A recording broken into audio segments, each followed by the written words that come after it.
मिल्कीपुर विधानसभा seat पर हुए उपचुनाव अब खत्म हो चुके हैं।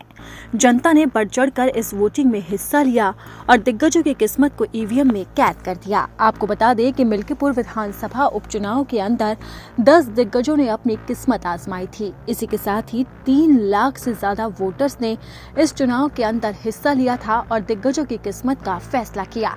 अब नतीजे तो 8 फरवरी को आएंगे, लेकिन उससे पहले एग्जिट पोल सामने आए हैं। एग्जिट पोल के आंकड़े जो सामने आए हैं उसने सभी को चौंका दिया है।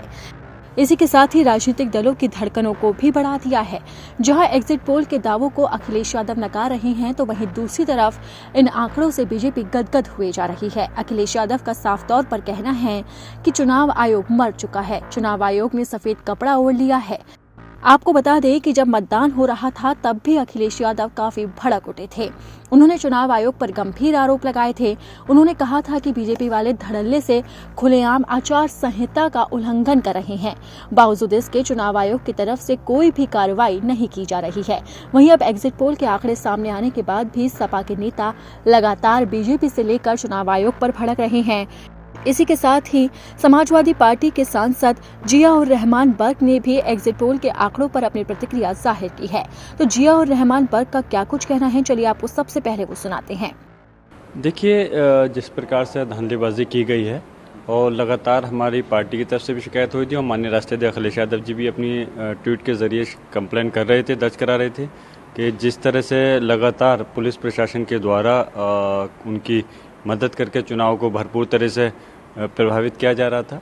लेकिन उसके बावजूद भी हमें उम्मीद है पूरी तरह से कि फिर भी समाजवादी पार्टी वहां से परचम लहराएगी और फिर विधानसभा की सीट जीतेगी। एग्जिट पोल तो आपने देखा था कि पहले भी जब अभी लोकसभा का चुनाव हुआ था तो सरकार पूरी तरह से एनडीए की पूर्ण बहुमत की बीजेपी की सरकार बना रहे थे। लेकिन जब नतीजे आए तो एकदम काफ़ी फर्क था, उल्टे थे। तो एग्जिट पोल से ही अगर सब कुछ होता तो फिर काउंटिंग कराने की ज़रूरत ही क्या थी।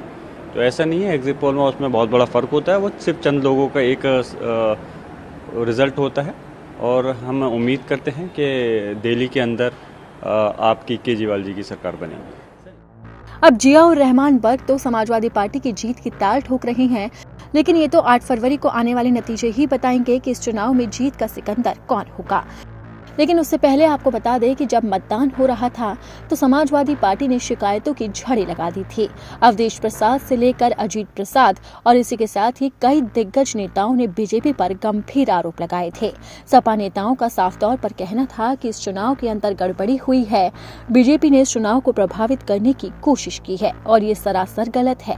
इसलिए चुनाव आयोग को कोई संज्ञान लेना चाहिए।